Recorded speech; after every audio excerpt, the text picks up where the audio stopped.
Nabi Ilyas adalah keturunan keempat Nabi Harun alaihi salam dengan nama lengkap Ilyas bin Finhash bin Azar bin Harun bin Imran bin Kohits bin Aziz bin Lawai bin Yakub bin Ishak bin Ibrahim. Nabi Ilyas diutus oleh Allah Subhanahu wa Ta'ala untuk mengingatkan kaum Bani Israel yang membangkang karena menyembah berhala dan tidak mau menyembah Allah.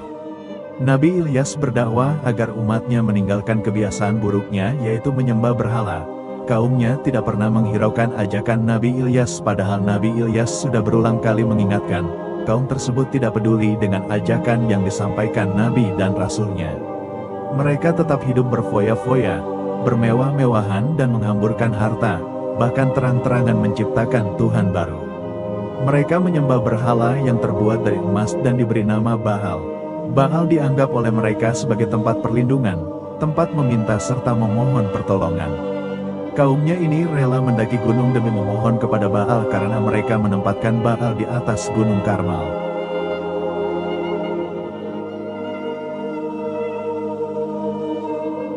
Mendatangi Bani Israel. Nabi Ilyas khawatir kejadian dari kaum Bani Israel ini membuat Allah murka.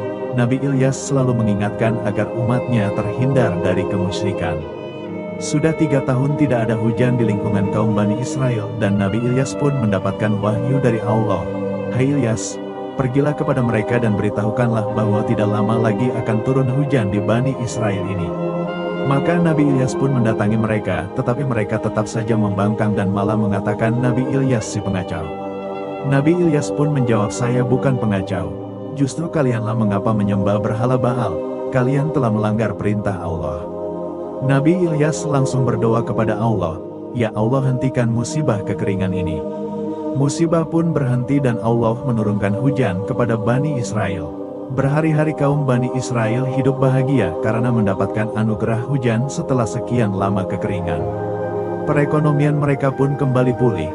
Dengan adanya kenikmatan yang diberikan Allah tersebut, justru mereka tidak bersyukur. Mereka kembali durhaka kepada Allah dan kembali melakukan kemaksiatan. Kaum Bani Israel kembali menyembah Baal. Akhirnya kaum Bani Israel pun kembali ditimpa musibah yang lebih berat, yaitu gempa bumi yang dahsyat. Mereka pun gelimpangan dan tidak bernyawa lagi. Nabi Ilyas dan orang-orang beriman selamat dari musibah tersebut karena sudah terlebih dahulu meninggalkan negeri tersebut. Nabi Ilyas menunjukkan sikap sabar dalam menghadapi umatnya yang pembangkang dan durhaka.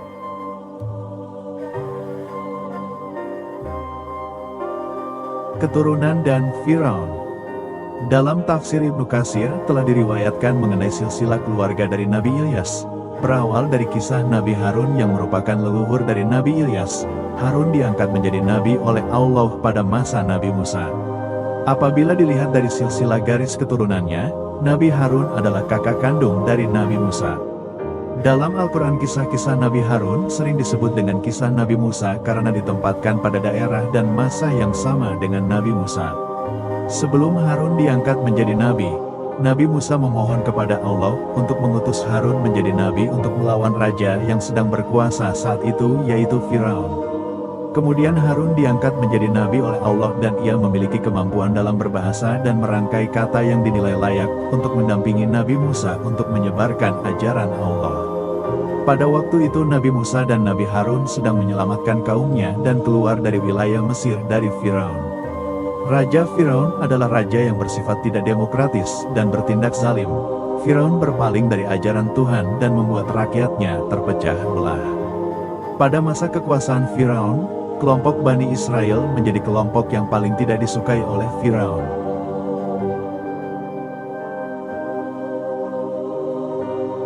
Nabi Harun dan Musa tentang Firaun. Pada masa itu Bani Israel sedang mempelajari kitab firman Tuhan yang diwariskan oleh Nabi Ibrahim. Dalam kitab tersebut telah dijelaskan bahwa akan lahir anak laki-laki keturunan Ibrahim yang akan menghancurkan Raja Mesir yang sedang berkuasa. Kabar tersebut telah menyebar luas hingga diketahui Firaun. Firaun pun mengantisipasi dengan memerintahkan kepada pengikutnya agar membunuh setiap anak laki-laki Bani Israel. Setelah Nabi Musa berhasil mengeluarkan Bani Israel dari Mesir, Nabi Musa mengutus Nabi Harun untuk menjaga umatnya agar tidak tersesat. Nabi Musa kemudian menuju Bukit Sinai untuk berkholwat dan berpuasa selama 40 hari untuk menerima wahyu selanjutnya dari Tuhan. Setelah Nabi Musa menjalankan tugasnya untuk menerima wahyu kemudian kembali ke tempat Nabi Harun. Namun Nabi Musa mendapati kaumnya telah disesatkan oleh seorang bernama Samiri yang berpaling dari ajaran Tuhan. Kemudian Nabi Musa memerintahkan 70 orang terbaik dari kaum tersebut untuk pergi ke Bukit Sinai agar bertaubat mewakili seluruh kaumnya yang telah menyimpang dan ditemani Nabi Musa. Setelah sampai mereka harus bersujud dan memohon ampun kepada Tuhan.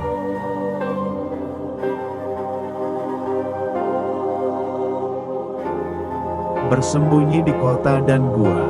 Nabi Ilyas diutus di daerah Balabak sebelah barat Damaskus, di mana penduduknya yaitu kaum Bani Israel menyembah berhala. Kemudian Nabi Ilyas diutus oleh Allah untuk memerintahkan kepada kaum Bani Israel untuk meninggalkan berhala. Namun raja dan kaum Bani Israel pada waktu itu menolak ajakan Nabi Ilyas karena mereka lebih percaya kepada berhala dan menantang kepada Tuhan yang disembah oleh Nabi Ilyas yaitu Allah. Kemudian mereka didatangkan bencana sebagai bukti bahwa Tuhan yang disembah Nabi Ilyas itu benar adanya. Lalu kaum Bani Israel bersekongkol agar dapat mengusir Nabi Ilyas dengan melempari batu dan diancam akan dibunuh.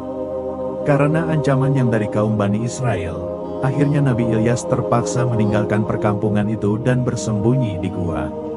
Selama berada di dalam gua, Allah memberikan bantuan berupa burung gagak yang membawa makanan untuk dimakan oleh Nabi Ilyas.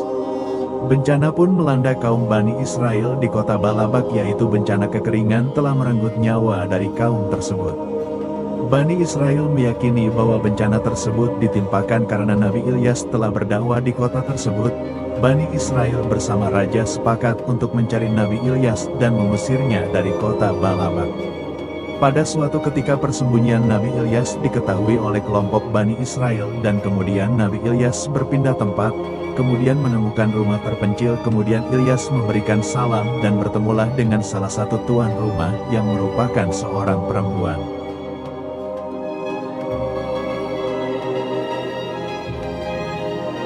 Bertemu Ilyasa yang sakit.